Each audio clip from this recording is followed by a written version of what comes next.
Assalamualaikum warahmatullahi wabarakatuh.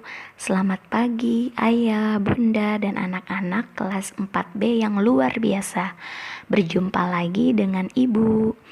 Hari ini kita akan belajar tematik tema 1, subtema 2, pembelajaran ke-1. Sebelumnya, kamu sudah banyak belajar tentang indahnya keberagaman budaya Indonesia. Sekarang, kamu akan belajar tentang menjalin kebersamaan dalam keberagaman agama. Suku, budaya, dan agama yang berbeda tidak menghalangi Udin, Siti, Dayu, Beni, Lani, dan Edo menjalani kebersamaan.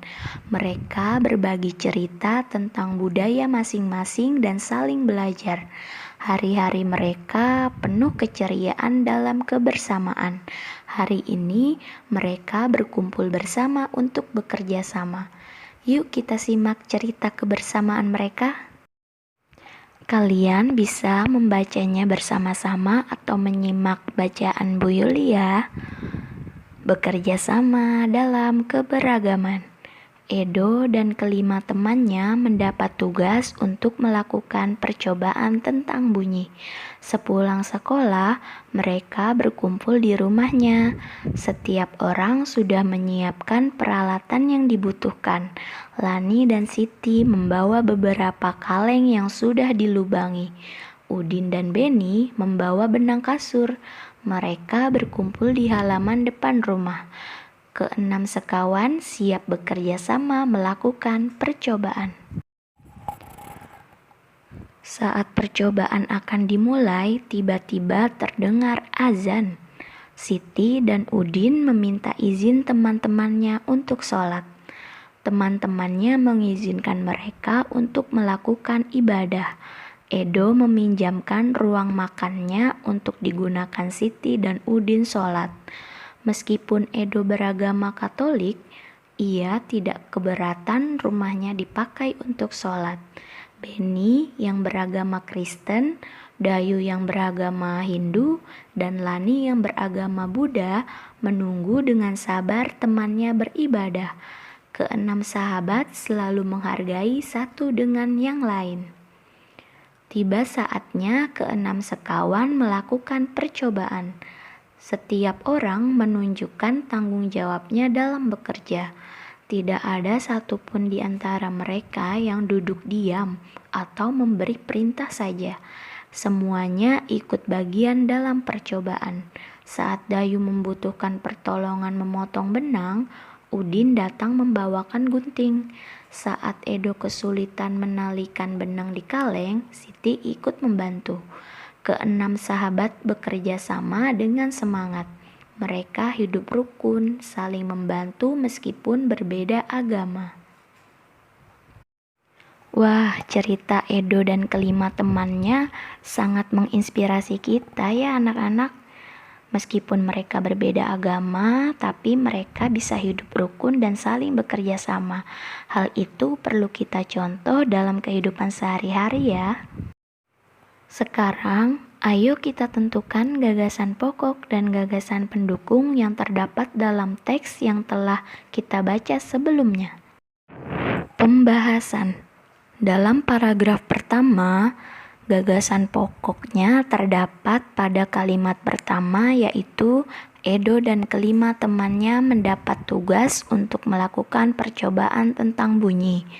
Dan gagasan pendukungnya terdapat pada kalimat kedua, ketiga, keempat, kelima, keenam, dan ketujuh, di mana menjelaskan aktivitas mereka saat melakukan percobaan. Dalam paragraf kedua, gagasan pokoknya terdapat pada kalimat pertama yaitu saat percobaan akan dimulai, tiba-tiba terdengar azan. Dan gagasan pendukungnya terdapat pada kalimat kedua, ketiga, keempat, kelima, keenam, dan ketujuh, di mana menjelaskan tentang Siti dan Udin yang meminta izin untuk beribadah. Tugas pertama.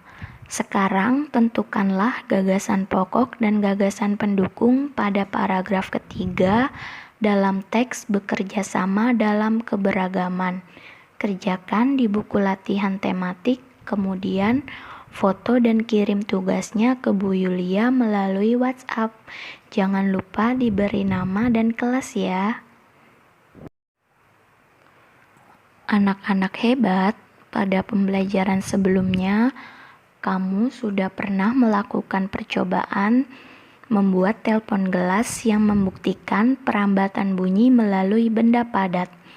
Selain itu, bunyi juga dapat merambat melalui benda cair dan benda gas atau udara.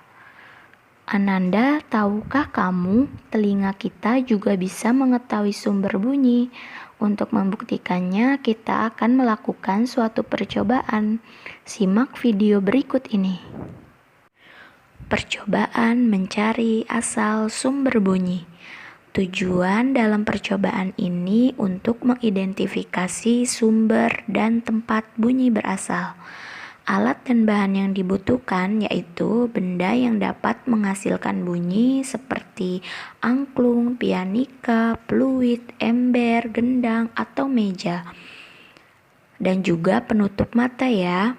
Langkah kerjanya yaitu yang pertama, duduklah di kursi dan tutup matamu dengan kain. Mintalah ayah, bunda, kakak, atau adikmu untuk membunyikan benda yang dapat menghasilkan bunyi di sekitarmu. Misalnya angklung, pianika, fluit, ember, meja, atau gendang. Kedua, tunjuklah tempat yang kamu anggap sebagai asal bunyi. Berapa kalikah kamu menebak dengan tepat? Nah, untuk lebih jelasnya, mari kita saksikan contoh percobaan pada video berikut ini.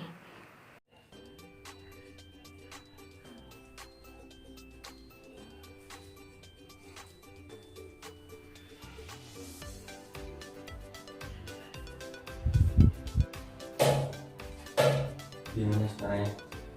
Kanan itu.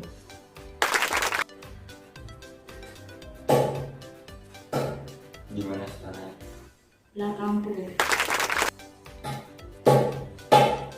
Gimana suaranya? Kiri itu.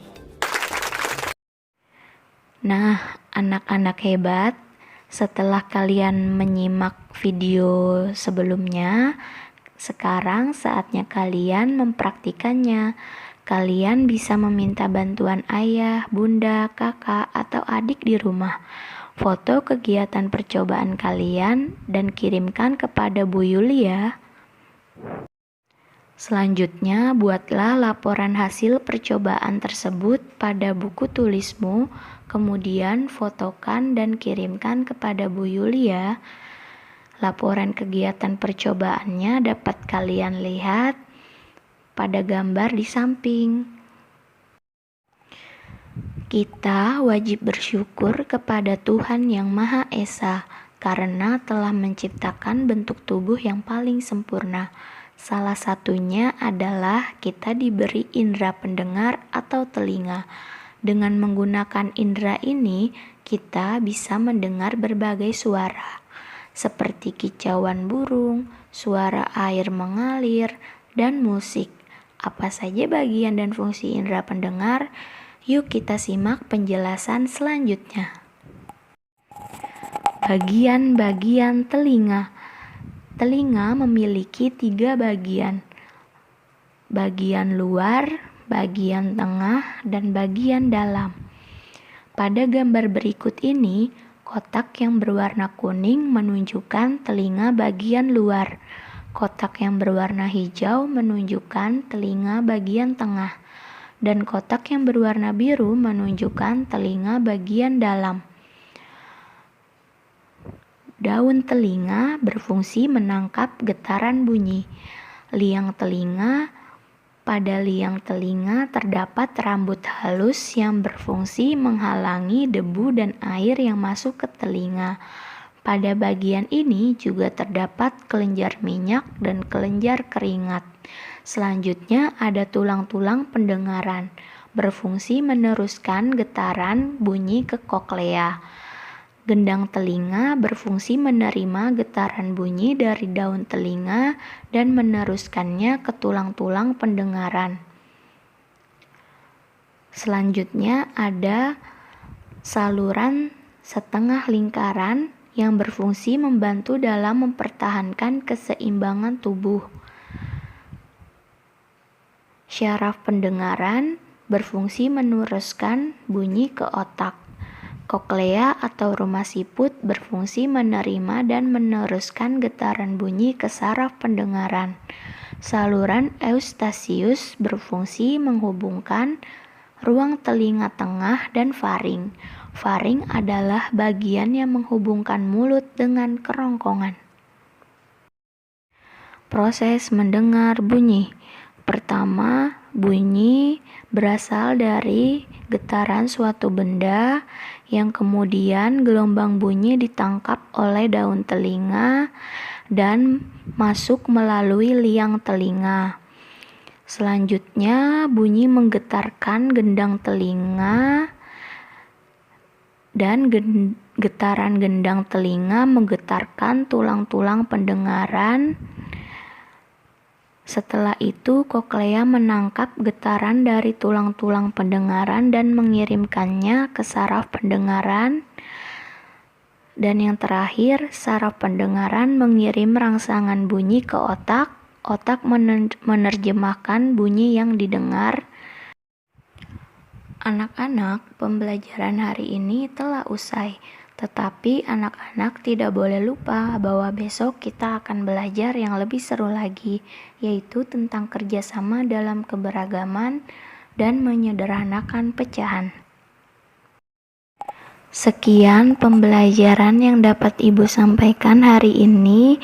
Terima kasih kepada ayah, bunda, dan anak-anak 4B yang telah mengikuti pembelajaran hari ini. Wassalamualaikum warahmatullahi wabarakatuh. Sampai jumpa.